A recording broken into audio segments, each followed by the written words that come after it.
저희가 이 한일 청구권 협정 문제에 대해서 오랫동안 연구해온 양기호 성공회대 교수에게 좀 더 자세하게 의미를 듣겠습니다. 교수님 안녕하십니까? 네, 안녕하세요. 네, 예상하셨던 결정입니까? 어떻습니까? 글쎄요. 예상하지 못했던 결정입니다만은 그런데 이제 이게 그러니까 합헌이다 위헌이다 문제가 아니고 기본적으로 헌재에서 이것은 판단할 사안이 아니다고 이제 각하한 상태거든요. 그래서 일본 언론에서는 이것을 청구권 협정이 말하자면 위헌이 아니고 합헌이다. 말하자면 효력이 다시 한번 한국 사법부에서 재확인됐다.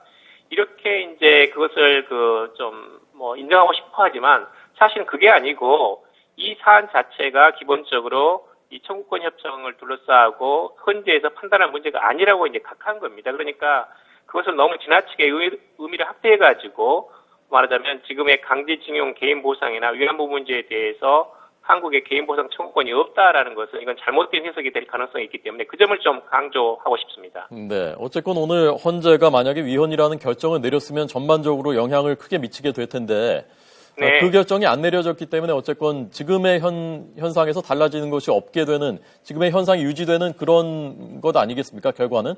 맞습니다. 그러니까 지금까지 2011년에 위안부의 개인 보상 판결 그리고 2012년에 강제징용 피해자의 개인 보상 판결이 있었습니다.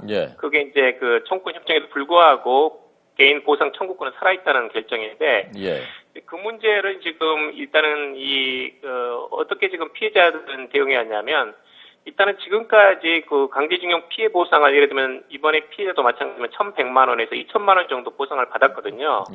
그런데 이 액수가 이제 작은 게 문제입니다. 사실 강제징용 피해자는 전 세계적으로 본다면 대충 한 3,000만 원 정도가 적절한 피해 보상액인데 한국 정부가 지금까지 지급한 보상액이 너무 적었다. 그리고 이 청구권 협정 2조 1항 때문에 일본 기업을 대상으로 해서 적극적인 보상 요구, 소송 제기가 어려웠다라는 것이 이제 불만이었거든요. 따라서 이제 이 결정은 뭐냐면 기본적으로 여기에 대해서 한국 피해자가 이게 한국 정부의 대상으로 해서 더 금액을 올려가지고 적절한 금액으로 보상 금액을 올려달라 이것에 대해서는 지난번 9월 달에도 패소 판결이 있었고 따라서 이제 그 사안은 헌재에서 다룰 사항이 아니다라는 것을 다시 한번 재확인한 셈입니다.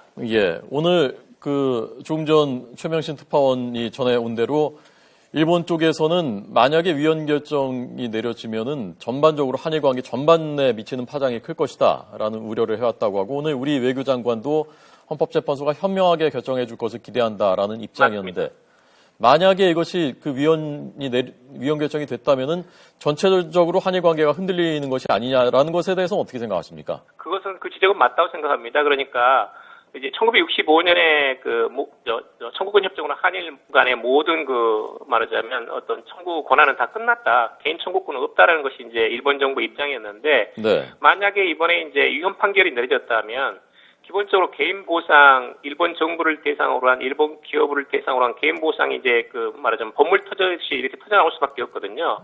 더구나 최근 들어서 이제 계속 승소하고 있는 형편이기 때문에, 위안부 문제에다가 이런 말하자면 강제징용 피해자의 대일본 청구권 문제가 또다시 한일 간의 현안이 되고, 말하자면 65년에 맺었던 청구권 이후의 한일 관계라는 것이 틀을 다시 한번 짜야 되는 그런 형국이 됐을 텐데 일단 거기에는 스톱이 걸린 상태입니다. 이번 판결에 의해서. 알겠습니다. 여기까지 듣겠습니다. 양기호 교수님 고맙습니다. 네, 감사합니다.